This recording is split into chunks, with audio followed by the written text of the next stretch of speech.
పరలోకం మా ప్రభా యేసయ్య మీకు వందనాలు స్తోత్రం తండ్రి.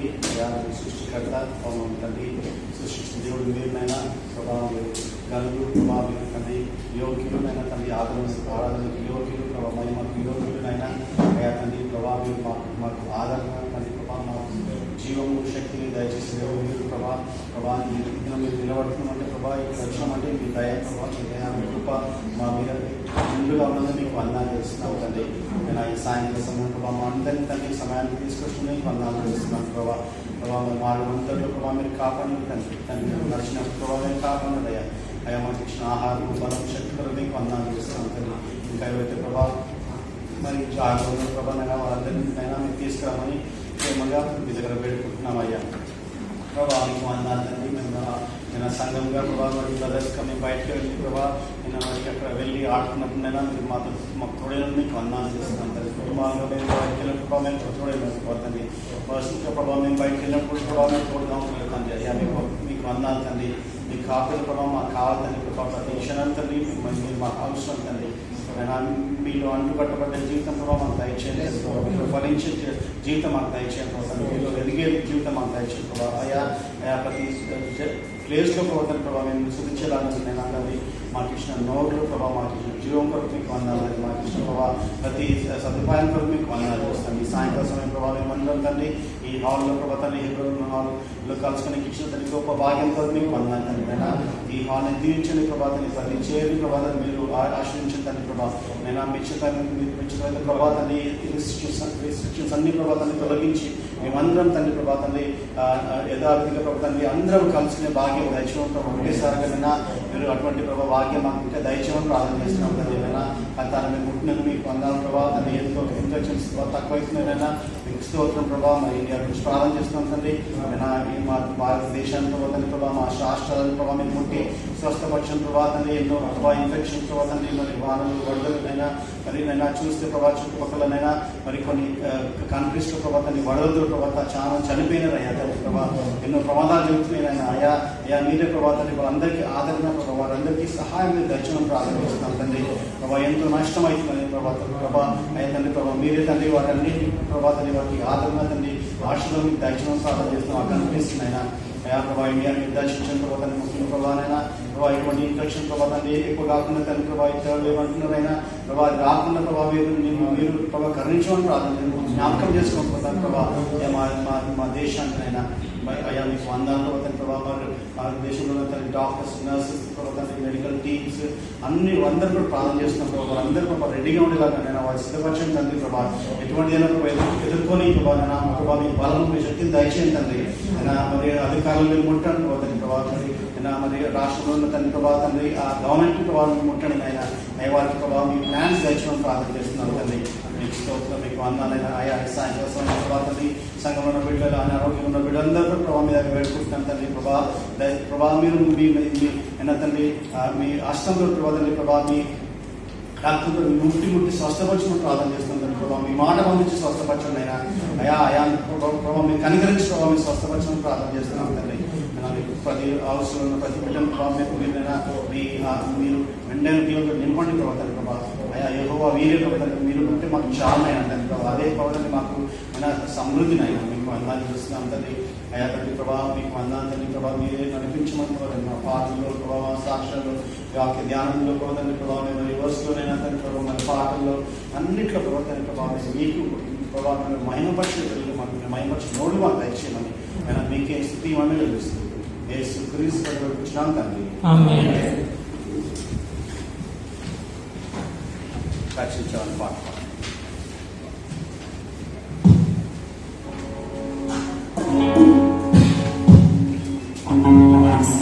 అందరం నిలబడ్డామా?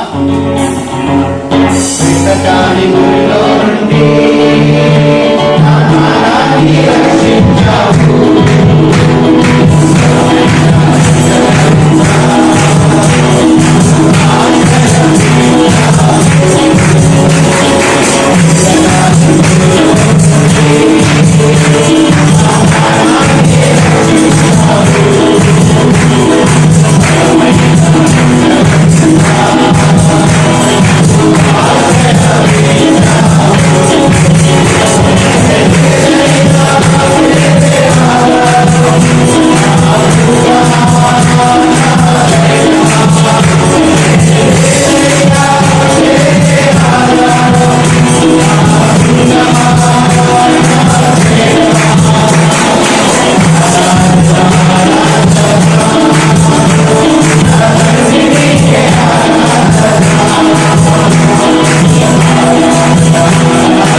గత వారంతో మేము జ్ఞాపకం చేసుకున్నాం. ఏప్రిల్ రాసిన పత్రిక 10 ఒక పని చేత ఈయన పరిశుద్ధపరచబడు వారిని సదాకాలమునకు సంపూర్ణులుగా చేసి ఉన్నారు. ఈ వారం కంటతో నేర్చుకున్నాము. మత్తయి సువార్త 22వ అధ్యాయం 39వ వచనం. మత్తయి సువార్త 22వ అధ్యాయం 39వ వచనం. నిన్నువలే నీ పొరుగు వారిని ప్రేమింపవలెను ఆజ్ఞ. రెండవ ఆజ్ఞయు దానిదే. ఒకసారి మనం కలిసి చదువుకున్నాం. నిన్నువలే నీ పొరుగు అని ప్రేమింపవలెను రెండవ ఆజ్ఞయు దాని వంటిదే. మరొకసారి చదువు. నిన్నువలే నీ పొరుగు అని ప్రేమింపవలెను రెండవ ఆజ్ఞయు దాని వంటిదే. ఈ మాట ప్రతి ఒక్కరూ చిన్నప్పటి నుంచి ఇంకా నిన్ను వలే నీ పొరుగు వారిని ప్రేమించాలన్న మాట ఇప్పుడున్న ప్రతి ఒక్కరు కనీసం 20 సంవత్సరాల నుంచైనా వినోమిని ఉంటారు.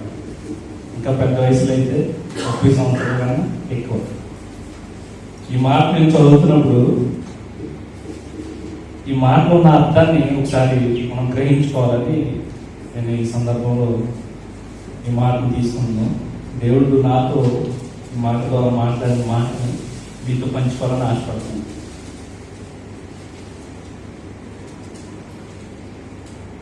ఇది నిన్ను వల్ల నీ పొరుగు వారిని ప్రేమించాలి. ఈ మాట దేవుడు మనకి యేసుప్రభువారు మనకి ఇచ్చిన 2 ఆజ్ఞల్లో రెండోది. దేవుడు మనకి 2 ఆజ్ఞలు ఇచ్చాడు. ధర్మశాస్త్రం అంతటికి నెరవేర్చడానికి 2 ఆజ్ఞలు ఇచ్చాడు. రెండోది నిన్ను వల్ల నీ పొరుగు వారిని ప్రేమించాలి. ఈ మాట మనం క్రైస్తవులుగా చిన్నప్పటి నుంచి వింటున్న మాటగానే మనం వింటున్నామా, లేదా దేవుడు మనకి ఇచ్చిన ఆజ్ఞల్లో ఒకటిగా మనం చూస్తా ఉన్నాం? ఎందుకంటే ఆజ్ఞాతిక్రమం ఏంటండి? పాపం. గట్టిగా ఆజ్ఞాతిక్రమం పాపం. ఈ పాపం మనం తిరిగి చేస్తా ఉన్నాం. ఒకసారి మనం గ్రహించుకోవాలి. ఈ నిన్ను వల్ల నీ పొరుగు వారిని ప్రేమించాలన్న మాట రెండు విధాలుగా నేను చెప్పాలని ఆశపడతాను. నిన్ను వలె అనగా నా వలె అంటే మన సెల్ఫ్, నేను. ప్రతి ఒక్కరూ నేను అని ఒకసారి ఆలోచించుకున్నాను. అసలు నేనేంటి? దేవుని సన్నిధిలో నేను అంటే ఏంటని ఒకసారి మనం గ్రహించుకోవాలి. ఈ నేను అన్నమాట ప్రతి క్రైస్తవునికి ఒక 2 చాప్టర్స్గా ఉంటుంది. ఒకటి రక్షింపబడక మునుపు, రెండోది రక్షింపబడిన తర్వాత. ఒకసారి నేను రక్షింపబడక మునుపు అన్న నేనుని ఒకసారి జ్ఞాపకం చేద్దాం నేను అనుకుంటున్నాను. ఒకసారి మనం స్క్రీన్ చూద్దాం. నేను అనగా ఏంటన్నది కనబడుతున్నాను అన్నది. నేను అంటే రక్షింపబడక మునుపు దేవుని ప్రేమించలేనటువంటి నేను అనగా దేవుని కన్నా ఎక్కువగా ఈ లోకంలో ఉన్న వాడిని ప్రేమించినవాడిని. నేను అనగా దేవుని దూషించిన వాడిని, దేవుని సేవకులను కూడా దూషించినవాడిని. నేను కోపిష్టిని, గర్వంతో ఉన్నవాడిని, అహంకారిని, అసూయపరుడిని. నేను త్రాగుబోతుగా ఉన్నవాడిని, తిరుగుబోతుగా ఉన్నవాడిని, అల్లరితో కూడిన పనులు చేసినవాడిని. నేను దొంగని, లంచం తీసుకున్నవాడిని. నేను కనిపించిన ప్రతి స్త్రీని మోహపు చూపుతో చూసినవాడిని. నేను ఈ దేహం అనే దేవుని ఆలయాన్ని పాడు చేసినవాడిని. ఇవన్నీ నేనే కదండి. నా జీవితంలో రక్షింపబడకముందు నేను చేసిన ఈ కార్యం, ఈ నేను చేసిన ఈ క్రియల్ని ఎప్పుడైతే నా దేవుని దగ్గరికి నేను వచ్చి దేవా నేను పాపని అని చెప్పినప్పుడు నా దేవుడు ఇన్ని పాప లక్షణాలు నన్ను ఏ ఒక్క షరత లేకుండా ఆయన అమూల్యమైన ప్రశస్తమైన రక్తం ద్వారా నా పాపాలన్నీ కడిగేశాడు. ఇటువంటి ప్రేమను ఇప్పుడు ఈ స్థలంలో మనం కూర్చున్న మనము ఈ ప్రేమను అనుభవించినవాడు, ఈ ప్రేమను రుచి చూసినవాడు, ఈ ప్రేమను రుచి చూసి ఇంకా ఈ స్థలంలో కూర్చుండి నా పొరుగు వారిని, నా సహోదరుని ప్రేమించడానికి ఈ కారణాలు దేనైనా వెతుకుతున్నామా? ఒకసారి మనం గ్రహించుకోవాలి.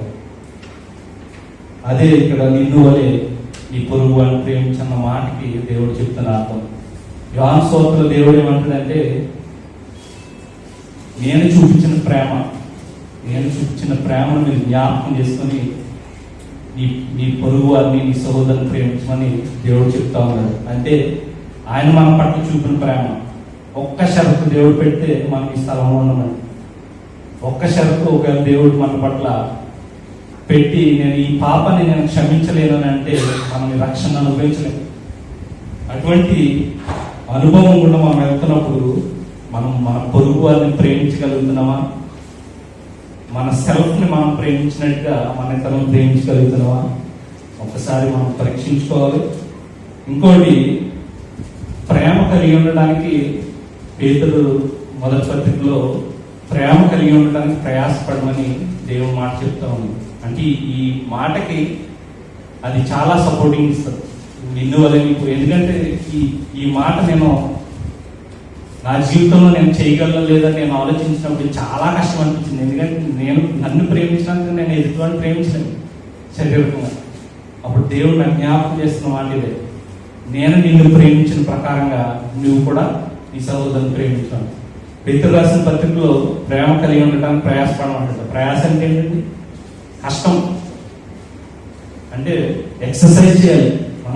అది మనం అనుభవించాలంటే మన జీవితంలో దాన్ని ఎక్సర్సైజ్ చేయాలి, వ్యాయామం చేయాలి. నువ్వు ప్రేమించలేవు, కానీ దేవుడు మనం జ్ఞాపకం చేస్తున్న మాట, నేను నిన్ను ప్రేమించిన రీతిగా నీవు కూడా నీ సహోదరుని ప్రేమించాలి. ఆ మాట ద్వారా మనము ఈ ఆజ్ఞను, దేవుడు మనకి ఇచ్చిన ఈ రెండో ఆజ్ఞను మనం నెరవేర్చే వరంగా ఉండాలి. ఆధ్యాత్మికం పాపం అంటే ఈ పాపాన్ని మనం రిపీటెడ్గా చేస్తున్నామా, లేకపోతే దేవుని ఆజ్ఞను మనం అంగీకరిస్తున్నామా? అది నీ పొరుగువాడు అంటే నీ స్నేహితుడైనా అవ్వచ్చు, నీ ఇంటి వారైనా అవ్వచ్చు, నీ కొలీగ్ అయినా అవ్వచ్చు, నీ ఆత్మబంధువైనా అవ్వచ్చు, నీ సహోదరుడైనా అవ్వచ్చు, నీ సేవకుడైనా అవ్వచ్చు, ఎవరైనా సరే నీ పొరుగు వారిని నువ్వు ప్రేమిస్తున్నావు లేదా అన్నది ఒకసారి మనం జ్ఞాపకం చేసుకుని మన హృదయాన్ని మనం పరీక్షించుకుందాం. మరొకసారి ఈ మాటను ధ్యానిద్దాం. ఇందువలే నీ పొరుగు వారిని ప్రేమింపవలన రెండో ఆజ్ఞయు దాని వంటిదే. నిన్ను వలే నీ పొరుగు వారిని ప్రేమింపవలన రెండో ఆజ్ఞయు దాని వంటిదే. Thank you.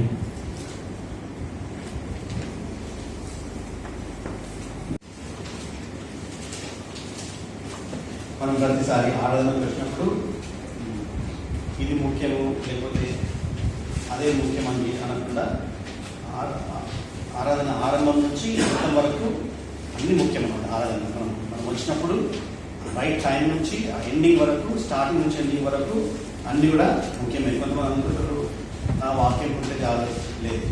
కొంతమంది అనుకుంటారు పుట్టి దీవెనకు ఉంటే చాలా అనుకుంటారు, ఆశీర్వాదానికి లేదు. కొంతమంది పాట ఉంటే చాలా తర్వాత వెళ్ళిపోదాం అనుకుంటారు, లేదు. కూడా లేకపోతే కొంతమంది వచ్చి ఆఫరింగ్ చేసి వెళ్ళిపోతాం, లేదు. అది ఆరాధన కాదు. ఆరాధన అంటే మొదట స్టార్టింగ్ నుంచి ఎండింగ్ వరకు మొత్తం ఆరాధన. సో అన్నీ చేస్తా ఉన్నప్పుడు దేవుడు మాట్లాడుతూ ఉంటాడు. దేవుడు కేవలం ఇక్కడ నిలబడి మాట్లాడినప్పుడు లేక కాదు, సరే మనం వేరే వేరే పరిస్థితుల్లో దేవుడు మాట్లాడుతూ ఉంటాడు, కొంచెం సాక్షులు మాట్లాడుతూ ఉంటాడు. సో ఏది కూడా మిస్ కావద్దని అన్నమాట.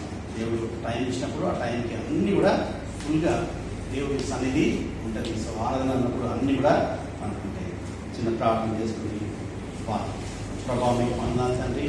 మీరు మాట్లాడుతామని తండ్రి, మేము ఆరాధన నుంచి మొదటి నుంచి వైపు కూడా తండ్రి మీ వాక్యంగా నాతో మాట్లాడమని బలపరచమని తీసుకున్నాం తండ్రి.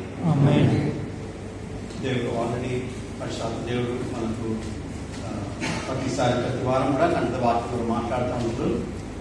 ఇది మనకు మాట్లాడుతూ చాలా బలమైన మాట. మనం చూసుకుందాం. యోహాను సువార్త చదువుకుంటా ఉన్నాం కదా. యోహాను సువార్త 13వ అధ్యాయం నుంచి 17 వరకు అది ఒకటేసారి చదవాలి. యోహాను సువార్త 13 నుంచి 17 వరకు ఒకటేసారి చదివితే మనకు అక్కడ ఉన్న ఆ పరిస్థితి ఏంటంటే, ఆ 7 దినాలు లేకపోతే యేసుక్రీస్తు చనిపోక ముందుకు ఉన్న 7 దినాలు ఆ 13 నుంచి 17 వరకు రాసినంత అపోస్తలుడైన యోహాను భక్తుడు. సో ఈ వేదాంత పరులు ఏమంటారంటే అదంతా ఒకటిసారి చదవాలంట. 13, 14, 15, 16, 17 చదివితే మనకు క్లియర్గా మనకు అర్థమవుతా ఉంది. మనము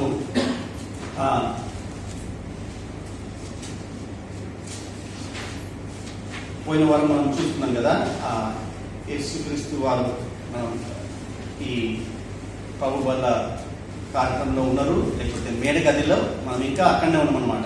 లాస్ట్ టైం మనము అదే ధ్యానం చేస్తున్నాం. ఇప్పుడు కూడా ఇంకా మనం మేడగదిలో ఉండి మనము చూస్తున్నాం అక్కడ ఏం జరిగిందో చూద్దాము. పోయిన వారం మనం చూస్తున్నాము యూద వెళ్ళిపోయిన తర్వాత మాట్లాడము. సో యూద గురించి ఇంకోసారి మనం చూస్తున్నాము. యేసుక్రీస్తు మరి రొట్టె ఇచ్చిన తర్వాత ఆయనకి 13వ అధ్యాయంలో 30వ వచనం చూద్దాం. 13వ అధ్యాయం 30వ వచనంలో మనం చూసుకుంటే అక్కడ ఉంది, వాడు ఆ మొక్క పుచ్చుకొని వెంటనే బయటికి వెళ్ళాను. అప్పుడు రాత్రి వేళ. యూద తీసుకొనేసి వెళ్ళిపోయినంట రాత్రి వేళ అని చెప్పేసి ఇక్కడ క్లియర్గా చెప్తామండి. ఎవరు? యోహాను భక్తుడు. ఈ రాత్రి వేళ అన్నప్పుడు అది మామూలుగా రోజు పొద్దున రాత్రి అని మనం అనుకుంటాం కదా, సాయంత్రం వెళ్ళిపోయిండే మన చెప్పేసి. కానీ ఇక్కడ ఈ మాట చెప్పినప్పుడు యోహాను భక్తుని మరి మైండ్ ఏమున్నదో అది ధ్యానిస్తున్నప్పుడు అక్కడ ఉండదు. అక్కడ ఉట్టి వెలుగు లేకపోతే ఉట్టి పొద్దున సాయంత్రం అనే రాత్రి కాకుండా అక్కడ చూస్తే చీకటి లేకపోతే రాత్రి. యోహాను భక్తుడు మొదటి నుంచే ఆ పరిచయంలో చెప్తా ఉంటాడు కదా, యేసు ప్రభు వెలుగు అని చెప్తా ఉంటాడు కదా. ఆయన మన కోసం వెలుగుగా ఈ లోకానికి వచ్చినట్టు యోహాను సువార్త 1వ అధ్యాయం 4వ వచనంలో రాస్తా ఉంటాడు. ఏమని రాస్తా ఉంటాడంటే అక్కడ ఆయనలో జీవం ఉండెను, ఆ జీవము మనుషులకు వెలుగై ఉండేది. సో ఇక్కడ ఆ వెలుగుకి లేకపోతే యేసుక్రీస్తు ఆ వెలుగుకి ఇక్కడ అపోజిట్ గా అది మనకు చూపెడతాను. ఏంటంటే చీకటిలో అక్కడ ఆయన రాత్రి వేళ అని చెప్పేసి అక్కడ రాస్తా ఉన్నాడు. సో మనం జాగ్రత్తగా గమనించాలి.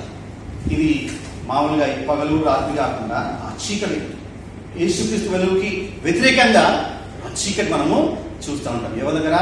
యూద దగ్గర. చీకటిలో ఉన్నట్టు మనం చూస్తాం. ఎవరైతే మరి యేసుక్రీస్తుని వ్యతిరేకిస్తారో లేకపోతే యేసుక్రీస్తుని తృణీకరిస్తారో లేకపోతే యేసుని అంగీకరించరో వారందరూ కూడా చీకట్లోనే ఉన్నట్టు మనము గమనించాలి. అందరూ కూడా చీకట్లో ఉన్నారు. వెలుగు సంబంధాలు కారణం చెప్పేసి మనము గమనించాలి. అప్పుడు పౌలు కూడా చెప్తా ఉంటాడు అక్కడ 1వ తెస్సలోనికీయులకు పత్రిక 5వ అధ్యాయం ఉంటుంది. 5వ అధ్యాయం 5వ వచనంలో ఉంటాడు. అక్కడ చెప్తా ఉంటాడు తెస్సలోనికీయుల ఆ సంఘానికి, అక్కడ ఉన్న విశ్వాసులకు, మీరందరూ వెలుగు సంబంధులను పగటి సంబంధులై ఉన్నారు. మనం రాత్రి వారము రాము, చీకటి వారము. ఎంత క్లియర్ చెప్తా ఉంటాం కదా. మనమందరం ఎప్పుడైతే యేసుని అంగీకరిస్తామో మనము వెలుగు సంబంధులము, లేకపోతే దేవుని కుమారులము, లేకపోతే మనము పగటి వాళ్ళము, కానీ చీకటి సంబంధులము రాత్రి సంబంధులము కాము అని చెప్పేసి క్లియర్గా అక్కడ చెప్తా ఉంటాం.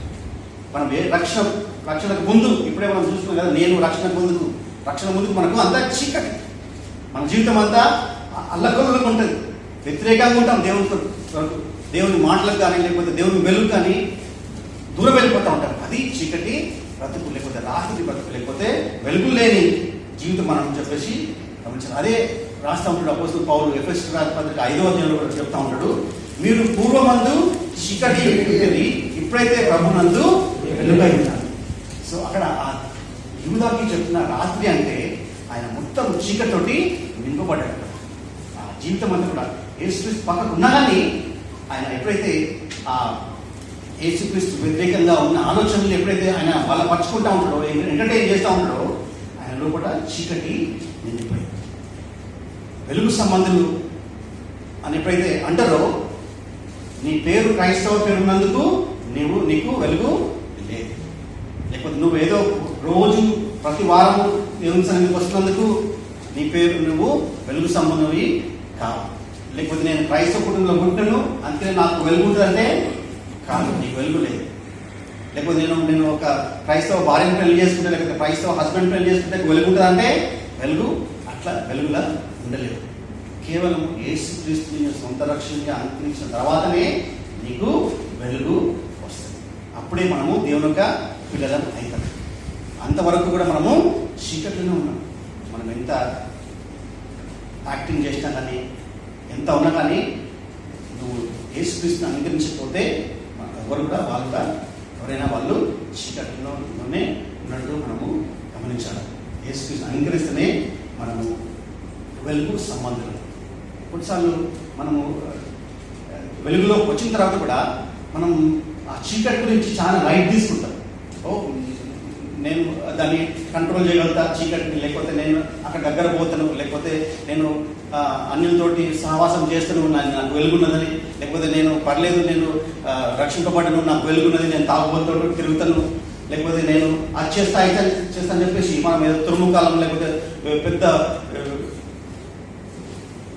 పెద్ద వస్తాదం అనుకుంటాం మనం కదా. మనం నాకు వెలుగున్నది కదా, నేను నన్ను కూడా ఏం చేయడం చెప్పేసి అనుకుంటా. కానీ మనం చాలా జాగ్రత్తగా ఉండాలి.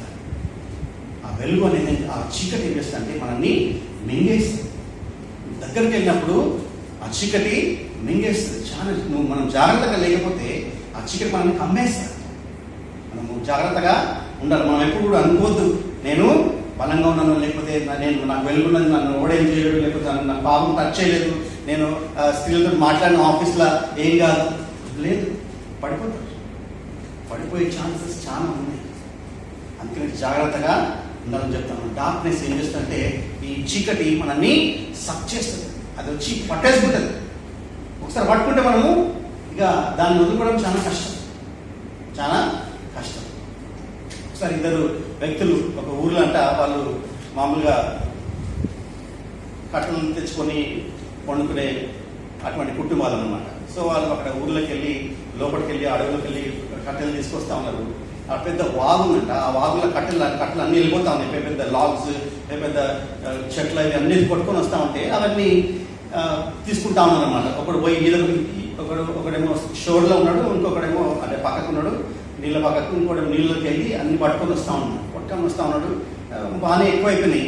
వీడు చాలా కూడా లేదు, ఇంకోటి పెద్దది వస్తుందని చెప్పేసి అది పట్టుకుంటానని చెప్తే వీడు అన్నాడు, వద్దుగా పట్టుకో, పర్లేదు, మనకు విన్నా కదా అని చెప్పేస్తే వీడు లేదు, నేను దాన్ని పట్టుకుంటే పెద్ద చాలా అది పెద్ద కనబడతా ఉంది, ఒక ముద్దనేమో అది పెద్ద అది చెట్టును అనుకుంటా అని చెప్పేసి పోయి ఈద కొట్టుకుంటూ ఈ దగ్గరికి వెళ్ళి పట్టుకుని అది కట్టె కాదు, అది చెట్టు కాదు, కానీ అది వెలుగుబండి. తెలియదు వీనికి సప్లై అవుతాడే, నేను కట్టె అనుకున్నాను కదా, అది వెలుగుబండి. అది పట్టుకొని వస్తూ ఉంటాడు వాడు, ఈద కొట్టలేడు. ఈ పక్కన ఉన్నాడు వాడు ఏమంటున్నాడు, అరే వచ్చారు, జల్ది వచ్చారు. అక్కడ తర్వాత మళ్ళీ ఆ నీళ్ళన్నీ పోయి కింద పడతా ఉంటాయట. జల్ది వచ్చారా అంటే నేను వదులుకుంటున్నా కానీ అది వదులుతలేదు నన్ను అంటున్నాడు. నేను వదిలేసుకుంటున్నా కానీ అది నన్ను వదులుతలేదు. చీకటి అటువంటి మనం అనుకుంటాం పర్లేదు ఈ అమ్మతో మాట్లాడము, లేకపోతే ఫోన్లు చేసుకోవడము, మొబైల్ మాట్లాడుకోవడం, చీకటితో టచ్ చేసి అట్లా అనుకుంటాం. కానీ ఒకసారి ఆ చీకటి తాకింది అనుకో, పట్టుకున్నావు అనుకో, ఇట్లే అవుతుంది. నువ్వు అనుకుంటే వదిలేసుకున్నావు అనుకుంటా కానీ అది వదిలేదు ఒకసారి పట్టుకుంటే. అందుకే జాగ్రత్తగా ఉండాలి. మనం చీకటితో ఆడవద్దు, పాపంతో ఆడవద్దు. ఆటలు కాదు మనం. ఇక్కడ యేసుక్రీస్తుని అంగీకరిస్తారు కదా, నీ జీవితము జాగ్రత్తగా ముందుకు వెళ్తూ ఉండాలి. అది డేంజరస్ కదా. అబద్ధానికి దూరం ఉండని చెప్తున్నాడు అక్కడ దేవుడు. ఒక వాక్యం చెప్తా ఉంటుంది, అబద్ధానికి లేకపోతే పాపానికి దూరం ఉన్నాయని చెప్తా ఉంటాడు. కొత్త నిబంధనలు మనం చూస్తాం ఇక్కడ 1వ దశలోని రాసిన పత్రిక 5వ అధ్యాయం 22వ వచనంలో, 1వ దశలోని రాసిన 5వ అధ్యాయం 22వ వచనంలో, ప్రతి విధమైన కీడు ఏదైనా కానీ అక్కడ ఉన్నది, ప్రతి విధమైన కీడునకు దూరంగా ఉండండి. దూరంగా ఉండండి, దగ్గర పోకు. అక్కడ తాగమంటే హాయిగా పొందే దగ్గర పోయి వాళ్ళు మాట్లాడి కూర్చుంటే నీకు కూడా వస్తుందయ్యా. జాగ్రత్త ఉందమ్మా. నాకైతే వెలుగుందని చెప్పేసి నువ్వు అందరూ చూపించుకోకుండా దూరంగా ఉండు. అప్పుడు పౌలు చెప్తాను దేవుని ఒక వాక్యం. అదే సేమ్ పాత నిబంధనలో కూడా అదే రాసింది. ఎక్స్‌ప్రెస్ ఈ నిర్గమకాండము 23వ అధ్యాయం 7వ వచనంలో కూడా దేవుడు మోషే రాపిస్తున్నాడు. 23వ అధ్యాయం 7వ వచనంలో అబద్ధానికి దూరంగా ఉండండి. అక్కడ కూడా అదే, అబద్ధానికి, చీకటికి, లేకపోతే పాపానికి దూరంగా ఉండవు. దగ్గర పోయినవా పట్టుకుంటే నిన్ను వదలదు. జాగ్రత్తగా ఉండాలి. ఏదో మనం నాకు అంత తెలుసు, లేకపోతే నేను ప్రార్థన చేస్తున్నా పర్లేదు నాకు ఏం కాదని చెప్పేసి పోతే వాళ్ళతో వీళ్ళతోటి ఒకసారి పట్టుకున్నందుకు చీకటి మళ్ళీ వదిలిపోవడం చాలా కష్టం. వాళ్ళగా అయితే మనం ఆ మొద్దు పడుకున్నలాగా మనము జాగ్రత్తగా ఉందాం. మనం అక్కడ ఉంటాడు, పాపానికి దూరంగా ఉండమంటుంది, అక్కడ అబద్ధానికి దూరంగా ఉండమంటున్నాడు.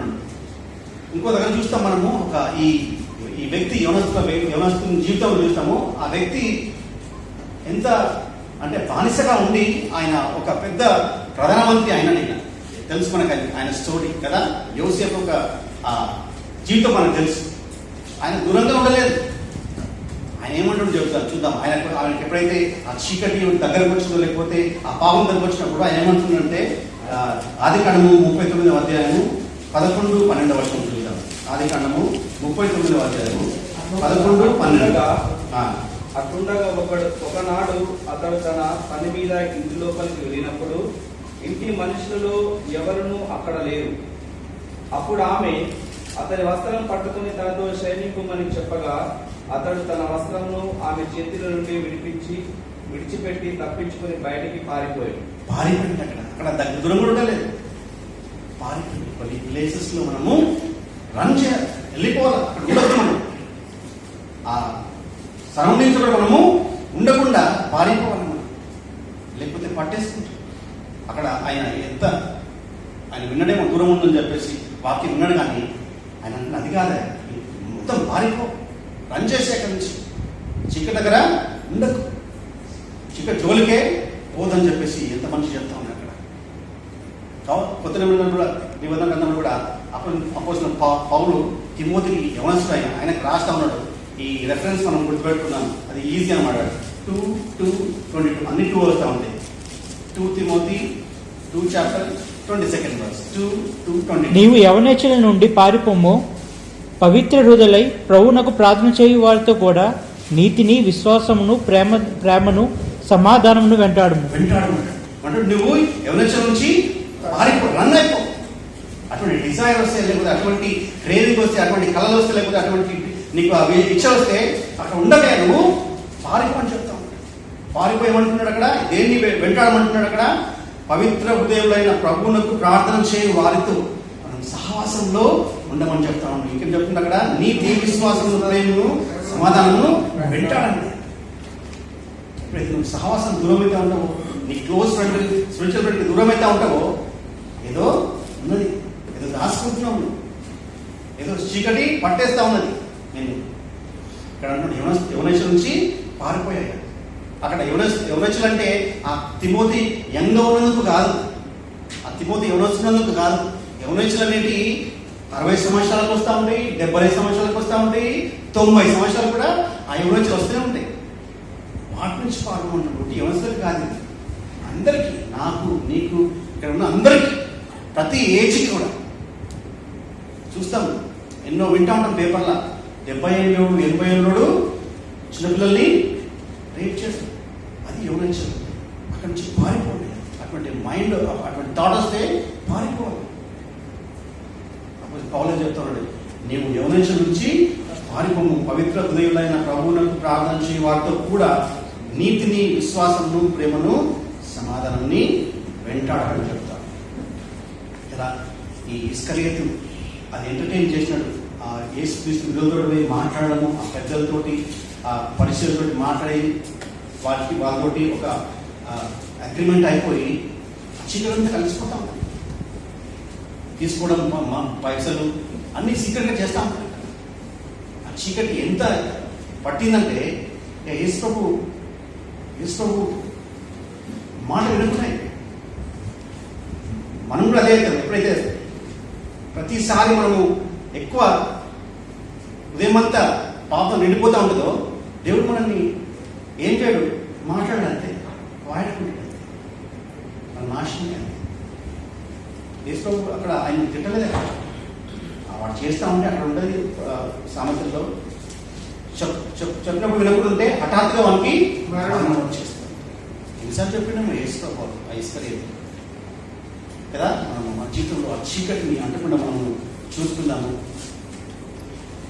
కానీ కొన్నిసార్లు మనం పాపం చేసేటప్పుడు అందరిని బ్లేమ్ చేస్తూ ఉంటాం, దేవుడిని బ్లేమ్ చేస్తూ ఉంటాము, మనుషులను బ్లేమ్ చేస్తూ ఉంటాము. కాబట్టి మనం ఎవరిని బ్లేమ్ చేయదు. ఎందుకంటే దేవుడి వాక్యం చెప్తా ఉంటుంది. యాకోబు రాసిన పత్రిక 13 చూద్దాము. మనం ఎందుకు పాపం చేస్తాము. యాకోబు పత్రిక 13-15 వరకు చదువుమా. దేవుడు కీడు విషయమై మెల్లగా ఆయన ఎవరిని శోధింపడు కనుక ఎవరైనా శోధింపబడినప్పుడు నేను దేవుని చేత శోధింపబడుచున్నానని అనకూడదు. మనం తెలుసు ఎప్పుడు అనద్దు. మా దేవుని వాక్యం క్లియర్గా ఉంది. ప్రతి వాడును తన స్వకీయమైన దురాశ చేత విడువబడి మరలు కొలవబడిన వాడై శోధింపబడి దురాశ గర్భము ధరించి పాపము కనగా పాపం పరిపక్వమై మరణము కమ్ము. అది ప్రతి వాడు తన స్వకీయ దురాశ. దేవుడు శోధించాడు. లేకపోతే మీ పేరెంట్స్ కానీ లేకపోతే ఫ్రెండ్స్ లేదు. నువ్వే నీకు ఆశ, నువ్వు దాన్ని ఫుల్ఫిల్ చేయని చెప్పేసి నువ్వు లాగబడతావు. నువ్వు వేరే బ్లేమ్ చేయదు. వేరే బ్లేమ్ ఏమంటారు? నిందించదు. ఎవరికి నిందలేదు, నువ్వే నిందించుకోవాలా. నీ పాపం వల్లే నువ్వు ఇట్లా అయినావు. ఎంత జాగ్రత్త ఉండాలి మనం కదా. స్వకీయ దురాశ చేత మనము విడువబడతా ఉంటాం. ఈ దురాశలు ఎక్కడ ఉంటాయి? మన చుట్టూ ఉంటాయి. మన చుట్టూ మనం ఉండే లోకము అంత దురాశలతోటి నింపబడ్డాడు. యోహాను రాస్తున్నాడు ఒకసారి. మొదటి యోహానులో ఉంటుంది 2వ అధ్యాయం 15-16 వర్షంలో ఈ దురాశ ఎక్కడ ఉంటే అని చూస్తే మొదటి యోహాను 2వ అధ్యాయం 15-16. లోకంలో ఉన్నదంతయు ఈ లోకంలో ఉన్న వాటి ఈ లోకంలో ఉన్న వాటినైనను ప్రేమింపకుడి. ఎవడైనను లోకమును ప్రేమించిన ఎడల తండ్రి ప్రేమ వానిలో నుండదు. లోకంలో ఉన్నదంతయు అనగా శరీరాశయు, నేత్రాశయు, జీవపు డంబమును తండ్రి వలన పుట్టినవి కావు, అవి లోక సంబంధమైనవే. ఇవి మన చుట్టూ ఉన్నాయి. అవి ఆశలు గుంజుతా ఉంటాయి. మనం లోకాశలు ఏంటంటే ఏంటి? అవి శరీరాశలు, నేత్రాశ, ఇవన్నీ మన పక్కకే ఉంటాయి. మనం ఆఫీస్ పోయినప్పుడు ఉంటాయి, మనము అక్కడికి వెళ్ళినప్పుడు ఉంటాయి, పార్క్ పోయినప్పుడు ఉంటాయి, చుట్టూ ఉంటాయి. మనం చీకటి ఉంటుంది. కానీ మనము బలపడాలి. కొన్ని ప్రేమిస్తూ ఉండాలంట. లోకం ఉన్న వాటినైనా ప్రేమింపకుడి. ఎవడైనా లోకమును ప్రేమించినట్లా తండ్రి ప్రేమ వాళ్ళలో లేదయ్యా. అట్లని చెప్పేసి మనము పని చేయకుండా ఉండాలన్నా, సంపాదించకుండా ఉండాలన్నా? లోకం కదా. మనము బట్టలు వేసుకోకుండా ఉండాలన్నా, లేకపోతే కారు లేకుండాలన్నా? కాదు. అది మీనింగ్ అదిగా. మనం వాటిని ప్రేమించదు. వాటి కొరకు మనము ప్రయాసపడద్దు. వాటిని మనము పైన ఉంచుకోవద్దు. నా భార్యను పైకి ఉంచుకోవడము, లేకపోతే అమ్మలని, లేకపోతే డ్యూటీని, కొంతమంది బ్యాంక్ బ్యాలెన్స్ పై పెట్టొద్దు. ప్రేమించదు. దేవుడు ఇస్తాడు నీకు. ఎంతమంది ఉన్నారు దేవుని సేవకులు, గొప్ప వాళ్ళు. అబ్రహాము ఆ కాలంలో అటువంటి గొప్ప వ్యక్తి లేడండి. దాని గురించి మాట్లాడతలేడు. కానీ నీ మనసు ఎక్కడుందో అక్కడ నువ్వు దేవుని కంటే ఎక్కువ దేవుణ్ణి ప్రేమించు. చీకటి నేను అనుకుంటుంది. లోకంలో అంత ఉంటుంది. సో జాగ్రత్తగా ఉందా. మనం యూదలాగా ప్రక్కకే ఉండి, యేసుక్రీస్తు ప్రక్కకే ఉండి చీకటి అంతా మనం ఆయన హృదయంలో పెట్టుకున్నప్పుడు నాశనం పెట్టుదని చెప్తాం దేవుని యొక్క వాక్యం. సో మనము అటువంటి వాళ్ళు కాకుండా జాగ్రత్తగా ఉందాం మనం కదా. మనం జాగ్రత్తగా ఉందాం. అదే అక్కడ చూస్తే యేసుక్రీస్తు యూదతోటి వేరేగా మాట్లాడాడు. ఈ పేతురుతో ఎట్లా మాట్లాడో చూద్దాం. మనం పేతురుతోటి మనం చూసినట్లయితే అక్కడ యోహాను సువార్త 13వ అధ్యాయంలో చూడండి.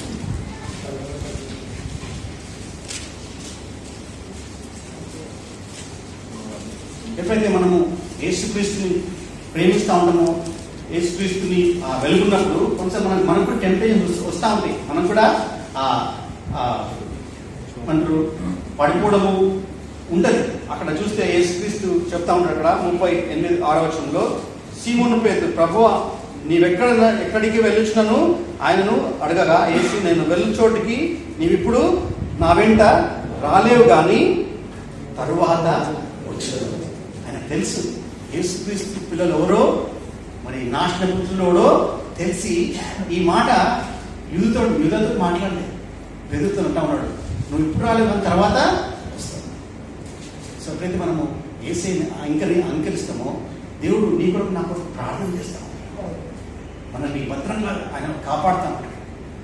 అక్కడ ఉన్నది అక్కడ కదా, పేతురు అంటా ఉన్నాడు, నాకు తెలుసు నువ్వు ఇప్పుడు రాలేవు కానీ తర్వాత వస్తామని చెప్పేసి. సో ఎప్పుడైతే మనం అంకరిస్తామో దేవుడు మనకు అటువంటి నిరీక్షణ మనకి ఇస్తాము. మనల్ని ఎప్పుడైతే నువ్వు అంకరిస్తావో నిజంగా యాక్టింగ్ చేస్తే కాదు, కొంతమంది యాక్టింగ్ కూడా చేసి అంగీకరించి క్రైస్తవ పేరు పెట్టుకొని బ్యాప్టిజం అది కాదు అంటే. ఎప్పుడైతే జెన్యూన్గా నువ్వు రక్షణ పొందుతావో నువ్వు యేసుక్రీస్తు చేతుల్లోంచి ఎవరు నిన్ను తీయలేదంట, ఎవరు టచ్ చేయలేదంట. అదే యోహాను రాస్తా ఉంటాడు అక్కడ, యోహాను సువార్తలో ఉంటుంది 10వ అధ్యాయము 27వ వచనము 28వ వచనము. యోహాను సువార్త 10వ అధ్యాయం 27వ అధ్యాయం వచనము 28వ వచనం. నా గొర్రె నా స్వరం వినును, నేను వాటిని ఎరుగుతును, అవి నన్ను వెంబడించు. నేను వాటికి నిత్యజీవం ఇస్తున్నాను కనుక అవి ఎన్నటికీ నశింపవు. ఎవడు వాటిని నా చేతిలో నుండి అపహరించుకోలేదు. అది ఎప్పుడైతే నువ్వు నిజంగా యేసుక్రీస్తుని అంగీకరించినప్పుడు నేను ఎవడు టచ్ చేయను. కానీ నువ్వు అటు ఇటు ఉంటే తేడా ఉంటే ఆ చీకటిని పట్టేస్తుంది, నేను సబ్ చేస్తాను. ఈ సాయంత్రం సమయం నీ జీవితం చెక్ చేసుకుని నేను నిజంగా రక్షణ పొందుతాను. కొన్నిసార్లు పెళ్లి కోసం రక్షణ పొందుతా ఉంటారు. కొంతమంది పేరెంట్స్ బాధపడలేక చేతులు లేపేస్తూ ఉంటారు కదా. జెన్యున్గా ఇప్పుడు నువ్వు హృదయం అంతతోటి నువ్వు మారు మనసు పొంది, లేకపోతే నువ్వు ఆ కాంట్రాక్ట్ హార్ట్ తోటి ఎప్పుడైతే నువ్వు అంగీకరిస్తావో ఏసే తెలుసు నువ్వెవరు. ఆయన నిన్ను పట్టుకుంటున్నాడు, తాకనేడు కదా. ఆయన ఎప్పుడైతే ఆయన చేతకి వెళ్తావో మనం ఎవరు కూడా ఆయన చేతి నుంచి బయటికి తీసుకురాడు. కొన్నిసార్లు కష్టాలు వచ్చినాయి వస్తూ ఉంటాయి, కొన్నిసార్లు అవి వస్తూ ఉంటాయి, అయినా కానీ ఆయన మనల్ని పట్టుకొని ఉంటాడు. సాయంత్రం సమయం ఈ చిన్న వాక్యంతో మనం బలపడదాం. మనం ఉదయాలను ఒకసారి మనం చెక్ చేసుకుందాం. ప్రభువా మనం నీ చేతిలో ఉన్నా, ప్రభావ ఇంకా చీకటి నాకు ఉన్నదాన్ని కొద్దిగా దాంతో ఆడుతూ ఉన్నాను మనం చూసుకుందాం. కళ్ళు మూసుకొని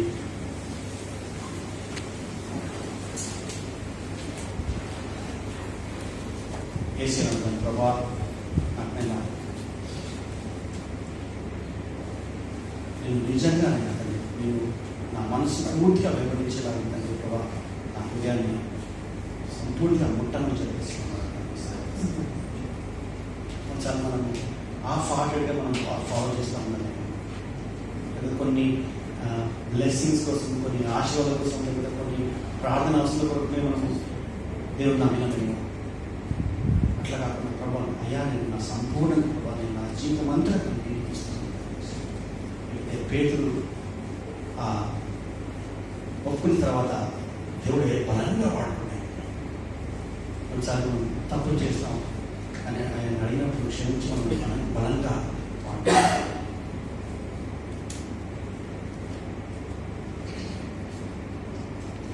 ఇక్కడ ఎవరైతే ఏసైని స్వీకరించకపోతే దేవుడు మీకు ఆయన ఇస్తాను, ఆయన మీ సొంత రక్షణగా అందించి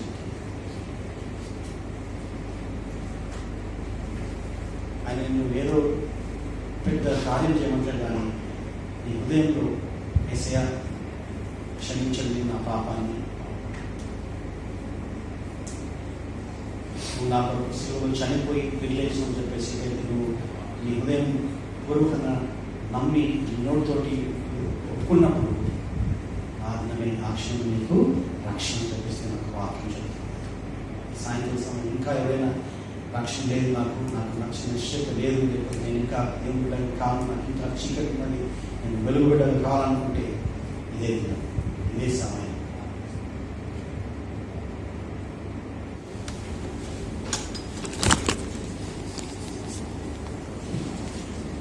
ప్రేమగల తండ్రి, పరిశుద్ధ పరలోకమందున్న మా దేవ, మహోన్నత సర్వోన్నత మీ ఘనమైన నామాన్ని బట్టి మీకు వందనాలు, స్తోత్రాలు, స్తుతులు చెల్లిస్తున్నాం తండ్రి.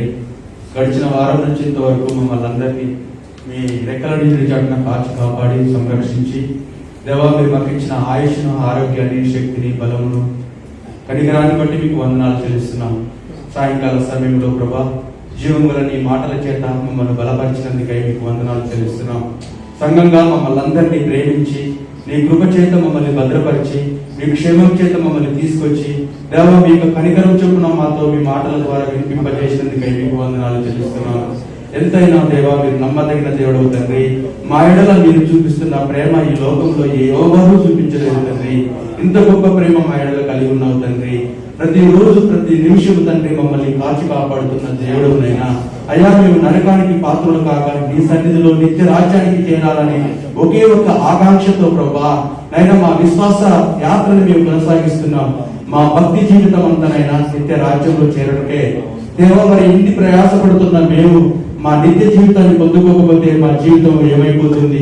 అందుకే దేవా మీరు ప్రతిసారి మీరు మాతో మాట్లాడుతున్నారు నైనా తండ్రి. మరి చీకటి సంబంధమైనటువంటి ఆలోచనలు మాలో ఉంటేనైనా మీరు మమ్మల్ని హెచ్చరించిన విధానాన్ని బట్టి ప్రభా నైనా నన్ను నేను మోసం చేసుకున్నాక తండ్రి మా విశ్వాస జీవితాన్ని మేము ప్రభా ముందుకు తీసుకునడానికి మీ కృపను దయచేయండి దేవా. మీరు మాట్లాడిన మాటలను బట్టి ప్రభా నైనా మాలో ఇంకా చీకటి సంబంధమైన ఆలోచనలు ఏమైనా ఉంటే తండ్రి మరి మీరు హెచ్చరించిన విధానాన్ని బట్టి అయినా మమ్మల్ని తీసివేసుకునేటువంటి మనస్సును మాకు దయచేయండి. మీరు మాతో మాట్లాడారు సంఘంగా ప్రభా జీవం కలిగిన నీ మాటల ద్వారా మీ దైవదాసుల ద్వారా మీరు మాట్లాడిన మాటలను బట్టి మీకు వందనాలు చెల్లిస్తున్నాం. మా ఆత్మీయ జీవితానికి కావలసినటువంటి ప్రభావ మరి చక్కటి వాతావరణాన్ని మాకు అనుగ్రహించండి దేవ. మేము చక్కగా నీ వాక్యంలో ఎదగడానికి నీ కృపను దేవ మాకు దయచేయమని వేడుకొంటున్నాం. సాయంకాల సమయంలో ప్రభా ఆదరించి అంతవరకు మీరు అధ్యక్షత వహించి నడిపించినందుకే మీకు వందనాలు చెల్లిస్తున్నాం. సంఘంలో ఉన్న ప్రతి అవసరతను అక్కడిని బట్టి మీకు వందనాలు చెల్లిస్తున్నాం. సహోదరులుగా సంఘంగా మమ్మల్ని సమకూర్చినందుకే మీకు వందనాలు. ప్రియులు తండ్రి ప్రేమించి ప్రభావ తీసుకొచ్చిన కానుకలను బట్టి మీకు వందనాలు తండ్రి. సహోదరులు తిరిగి వెలుచుండగా మా ప్రయాణాలంతట్లో తోడుగా ఉండమని సంఘాన్ని తండ్రి సమస్తాన్ని తీర్చగా అప్పగించుకుంటూ మీరే సహాయం అనుగ్రహించమని యేసు క్రీస్తు నామమున ప్రార్థిస్తున్నాము పరమ తండ్రి. మన ప్రభువు రక్షకుడైన యేసు క్రీస్తు కృప, తండ్రి అయిన దేవుని ప్రేమ, పరిశుద్ధాత్మ సహవాసము ఇప్పుడు ఎల్లప్పుడూ సదాకాలం తోడుగాక.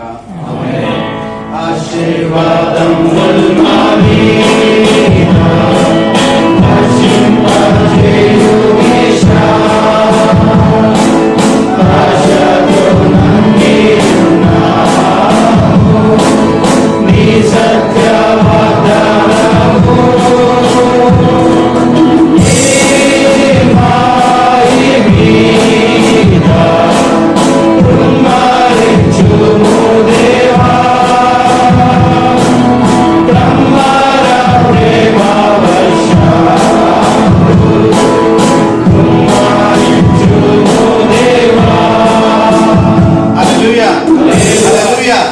Hallelujah. Hallelujah.